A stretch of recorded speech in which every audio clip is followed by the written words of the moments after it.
So sa ngayon ay mayroon tayong isang Team Mix 125. Ay subukan natin siyang pandarin kasi yung kanyang makina ay yun po, minsan mahirap siya paindarin talaga.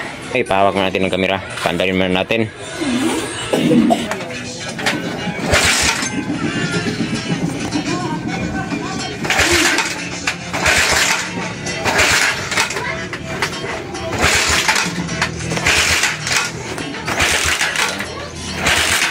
Hirapan na rin talaga.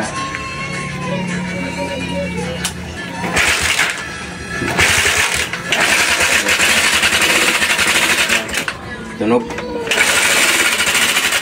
Yan, tunog niya.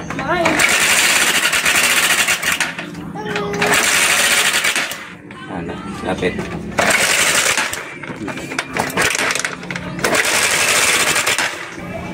Yan po ang ganyan tunog, no?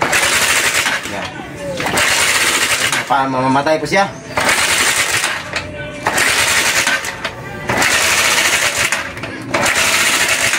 So yun, bakasin natin kasi yun po, grabe ang ganyan tunog, oh.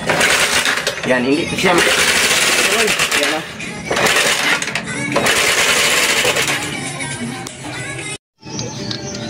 So yan ang kanyang oil, oh. Maliit na. So ito na lang kanyang oil. Yung kulay pa niya, ayun, parang may tubig. So yan po, choco na gatas. So yan ang kanyang valve, too much gap na siya. Grabe na ang gap. Yan, grabe na po ang gap ng valve niya. Yan po. Grabe na ang gap. So tanggalin natin itong kanyang head. Tapos ang kanyang block, tingnan natin. At dito naman sa kanyang cam follower. Kasi yan po, malaki na ang kanyang gap. Tingnan natin ang kanyang timing gear, cam lobe at cam follower. Baka napudpud na siya. So baklasin muna natin mga kagrasa. So basic tips sa mga kagrasa, no, sa pagtanggal ng ating flywheel ng Team Mix 125. Tulad lang po ito ng mga Rossi TC XR 200. So yun po mga kagrasa, no. Itong puller nito ay puller ito ng mga sniper, mga Krypton.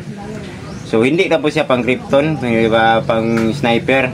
Kundi itong kanyang pinakamalaking bolt dito ay pwede po ito. So regardless sa ating ginagawa nung unang video, nung puller ng Rossi TC at sa mga KR, ay yung kanya lang sa bandang likod ay pwede lang po dito sa mga KR. So yun po, tulad na po ito ng puller ng KR. Tulad po ito ng flywheel niya dito. So ito po ay galing po dito yan. So hindi lang po ito, yan, double purpose yan. Maganda po itong puller na to.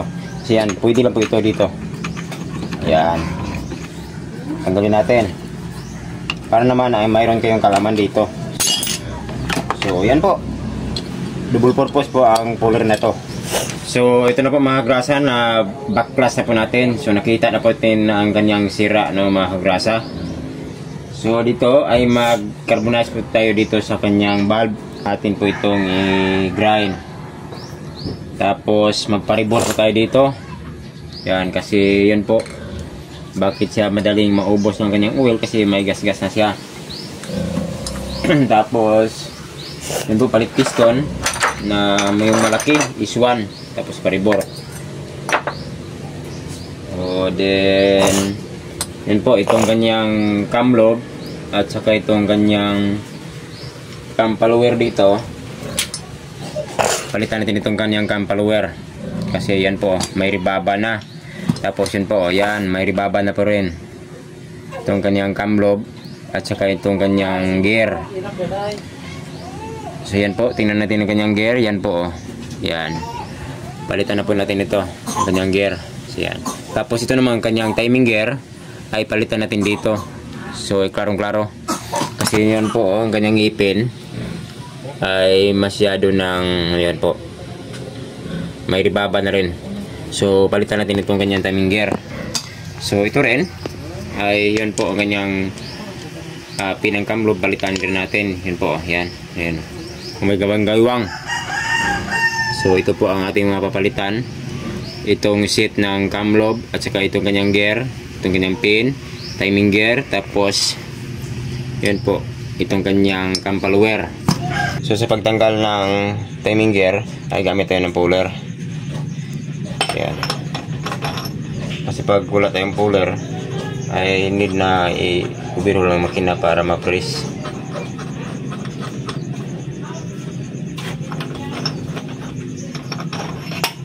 Yan, dito yung nut bolt para hindi siya masisira.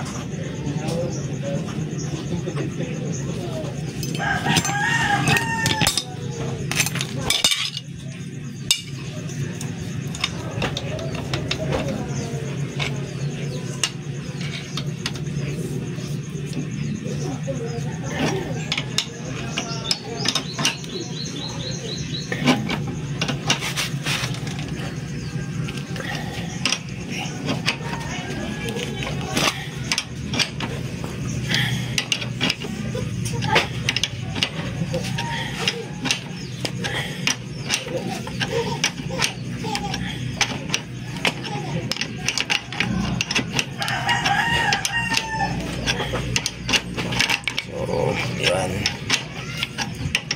Tigas.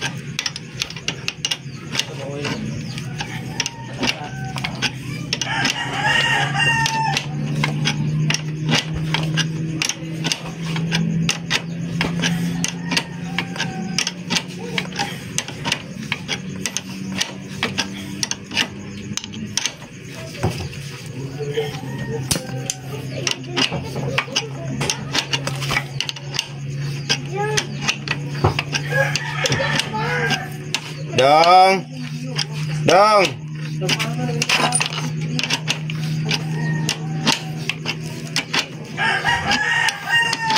Kapit na.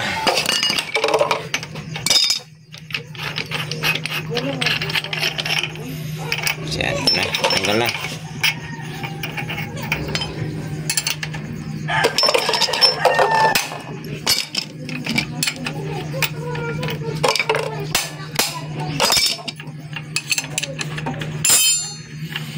So itong bolt na kailangan na ilagay para hindi po siya masira ang thread.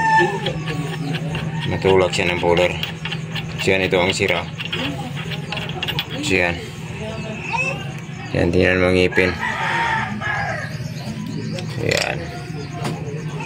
Grabe. So palitan na ito. Magbili pa na tayo bago tayo magkabit dito. So update lang sa mga kaganapan kung paano natin ito ilagay. So ito lang po ang ating mga pinalitan mga grasa, no. So ito hindi na po tayo nagpa-rebore kasi budget lang po ang may-ari. So ang pinalitan natin itong ganyang timing gear. Yan ang ganyang ipin po. So nagpalit tayo nito ng cam lobe kasi yan po. Yan. May tama na. So ito pong cam follower niya pinalitan po natin. So ito ang kanyang cam gear. Ayan, nalitan po natin kasi meron ng mga sa ngipin. Sira na po ang kanyang ngipin. So itong kanyang push rod, pinalitan po natin ang kanyang push rod. Kasi ito po ang kanyang push rod. Yan po. So ito ang bagong timing gear. At ito naman po ang kanyang bagong push rod. Ito yan. Ito ang kanyang cam gear. So cam lobe na bago. So ito ang kanyang cam follower, nalagay po na nalagay ko na po. So dito nalagay ko na po ang kanyang web washer po dito, yan, ang kanyang web washer. So ito po ang kanyang timing gear. So take note, mayroon siyang point mark dito. So ito 'yon. So sa paglagay, so yan, itong point mark na to. So dapat i-align yan dito. So ilagay muna natin. So dapat i-align dito para pag tap ng piston, siya nakatap na po ang kanyang conrod. So yan, itong align na to. Yan yung point mark na. So dapat nagka-align to sila kasi nakatap na po ang piston dito. So ilagay mo natin.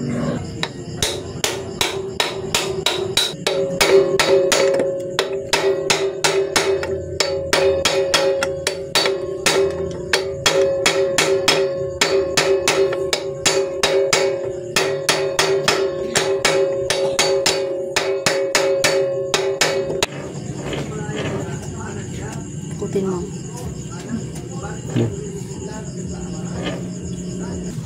So ito na yung kanang pagka align, paglagay ng timing gear, dapat i-align to sa kanyang point mark.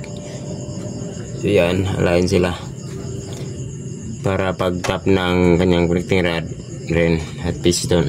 So sa paglagay ng cam gear ay itong marking na to ay dapat ring align dito. So yan, point mark na to.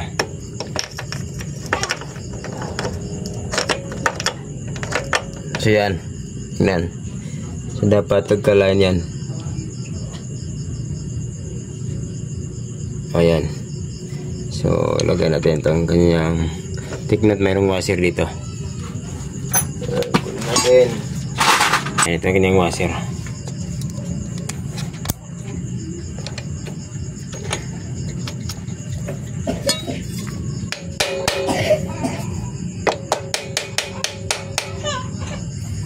Yan. So yan, itutin.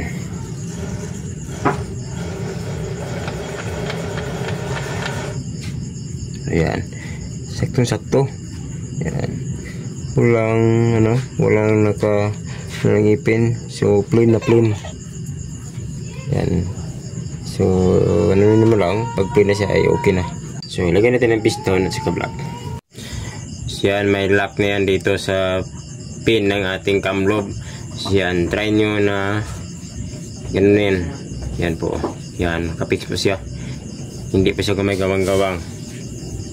Tapos dito may spring yan dito sa bandang ilalim. So huwag kalimutan maglagay ng wheel seal dito. Pag sira ng wheel seal ay palitan talaga, kasi pag masira po ito ang oil dito ay mag-leaking po siya dito. So tapos pag mayroong tatagas ang oil dito ay wala nang nakababad sa oil itong gear na to. So yan po ang dahilan kung bakit madali po siyang mapudpud itong gear ito, kasi pag nasira ang oil seal na to ay wala na po siyang oil dito na nakastock po dito. At sa paglagay naman ng ating piston ay dapat dito rin ang marking na N. So yan, ibig sabihin intake. So dito po ay X, exhaust.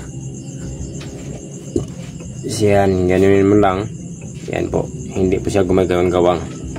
Yan, hindi po siya dapat wala siyang play, kasi pag mayroon siyang play ay lumalagitik yan.